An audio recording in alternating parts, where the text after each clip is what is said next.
Salut tout le monde, j'espère que vous allez bien. Moi, ça va nickel.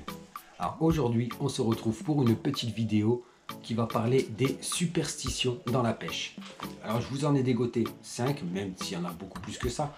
Mais pour moi, ce sont les 5 qui reviennent le plus souvent au bord de l'eau dans les discussions et sur lesquelles visiblement les gens sont le plus à cheval dessus. Alors moi, je vais vous donner juste mon avis personnel. Est-ce que moi j'y crois pas? Et surtout, quelles observations j'ai pu faire depuis le temps que je traîne au bord de l'eau. Je pêche quasiment tout le temps. Et qu'est-ce que j'ai pu observer de toutes ces superstitions. Avant de vous envoyer le générique et se retrouver juste après pour le corps de la vidéo, je vais vous demander, comme d'habitude les amis, abonnez-vous, likez, commentez, partagez et surtout activez la cloche pour ne louper aucune vidéo. Un petit mot vite fait sur les commentaires. Vous voyez, il y a des fois je prends pas mal de commentaires qui sont vachement constructifs et je vous remercie beaucoup. Michel, petite dédicace à toi parce que grâce à ça, je vais pouvoir ce sont des petits conseils qui m'aident à augmenter la qualité de mes vidéos. Donc n'hésitez surtout pas à commenter s'il vous plaît. Voilà, je vous embête pas plus longtemps, je vous envoie le générique et on se retrouve juste après. Déplier l'épuisette sans avoir pris de poisson. Alors moi personnellement, j'ai jamais vraiment personnellement remarqué ça. J'ai des amis qui eux par contre sont très à cheval dessus, donc on va prendre l'équivalent pour la pêche au cou. Pour ceux qui mettent la bourriche dans l'eau sans avoir pris de poisson, ils arrivent, ils mettent directement la bourriche. Pour eux c'est catastrophique. Ça par contre, au vu du dernier concours qu'on a fait sur la pêche au blanc, oui, ça j'avoue que pour la bourriche c'est vrai. Par contre au carnassier, sérieusement, les puisettes, j'ai jamais noté quelque chose qui changeait vraiment la pêche à ce niveau là. Superstition numéro 4, le vêtement porte-bonheur. Moi personnellement, oui j'y crois. Oui, j'y crois énormément. Alors, je suis peut-être pas au point de certaines personnes qui, s'ils ne mettent pas d'abord la chaussure droite à la place de la chaussure gauche en premier, vont faire une mauvaise pêche. Non, par contre, je prends toujours, moi j'ai quelques objets personnels que j'ai toujours sur moi. Et j'ai remarqué qu'à chaque fois que je les prenais, je faisais du poisson. Et quand il me manquait un de ces objets, je ne faisais pas de poisson ou alors vraiment je passais une mauvaise session. Mes deux objets, c'est un bracelet et ma bague. Ces deux objets là, quand je les ai, je ne sais pas pourquoi, je suis plus serein au bord de l'eau et j'ai l'impression que je pêche mieux. Superstition numéro 3, le poisson au premier lancer. Alors ça, je dirais que il y a beaucoup de vrai, mais du faux aussi. Beaucoup de vrai parce que ça m'arrive de faire des poissons au premier lancer. Je sais que par la suite, soit j'en fais plus, ou alors je fais des petites prises. Donc on va dire quand même, dans la globalité, c'est vrai, le poisson au premier lancer, vaut mieux l'éviter.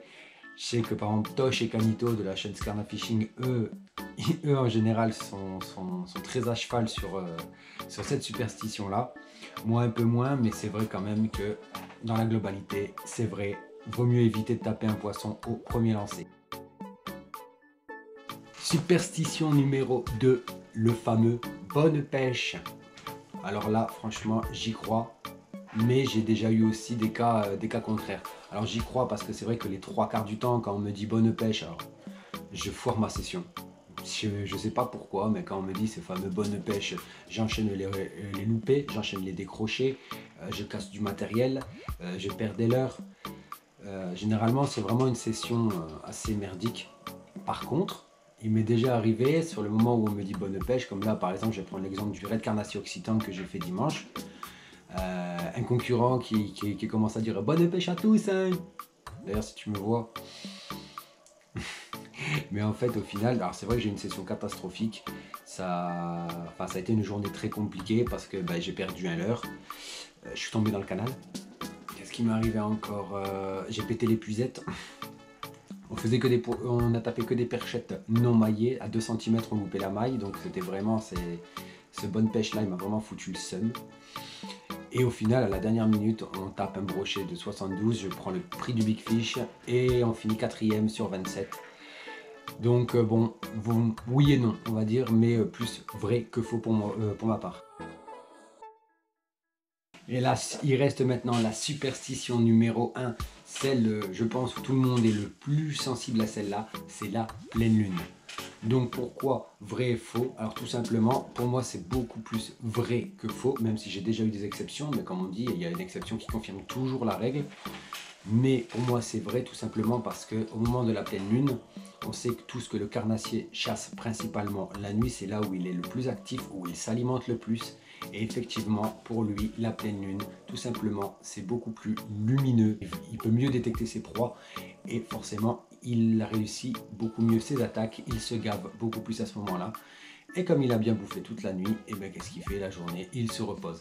C'est vraiment pour ça qu'on dit que la pleine lune, généralement, c'est mauvais pour la pêche. Les jours, donc les 2 jours avant, les 2 jours après, plus le jour de la pleine lune, tout pile, c'est souvent galère. Après, une exception à chaque fois, bien entendu. Ça, pareil, moi j'y crois, d'autres n'y croient pas. En cas de météo vraiment très couverte, voire pluvieuse. Parce qu'à ce moment-là, une grosse couverture nuageuse peut filtrer les rayons de la lune. Et on va dire à ce moment-là, on va retomber sur une activité où ils vont un peu moins réussir leur coup la nuit et seront donc un peu plus enclins à devoir s'alimenter la journée. Et voilà, donc ça c'était mes 5 superstitions auxquelles moi personnellement je suis un peu sensible ou celles dont on parle le plus avec les copains. Maintenant, il y en a encore d'autres, hein. Il y en a vraiment pas mal d'autres comme le vent du nord rien ne mord, tout ce que vous voulez encore. Il y en a tellement encore des superstitions à la pêche que je ne pouvais pas tous les énumérer.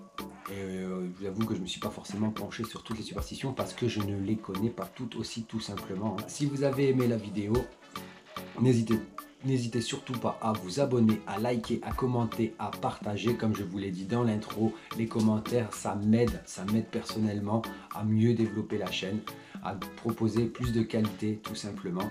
D'ailleurs, grâce à Michel et un commentaire qu'il m'a mis tout à l'heure, je vais faire un nouveau test avec la GoPro. C'est que je vais essayer de ne plus l'avoir au niveau de la poitrine, mais au niveau de la tête pour avoir un meilleur cadrage. On va tester ça. C'était une des dernières vidéos face cam parce que là la prochaine vidéo qui va sortir, ça va vraiment être du lourd parce que tout le mois de mai, il faut savoir que j'ai pêché en street fishing afin d'essayer d'éviter les basses, tout ça et tout, puis aussi pour une question de véhicule tout simplement. J'ai favorisé le street. Et comme je pêche énormément en street, je ne pouvais pas non plus vous faire une vidéo sur toutes mes sessions parce que là ça m'aurait pris l'année tout simplement. Donc j'ai décidé de vous faire une compile de toutes ces sorties, de toutes ces prises, de toutes ces ratées, de tout ce qui m'est arrivé en street pendant tout le mois de mai.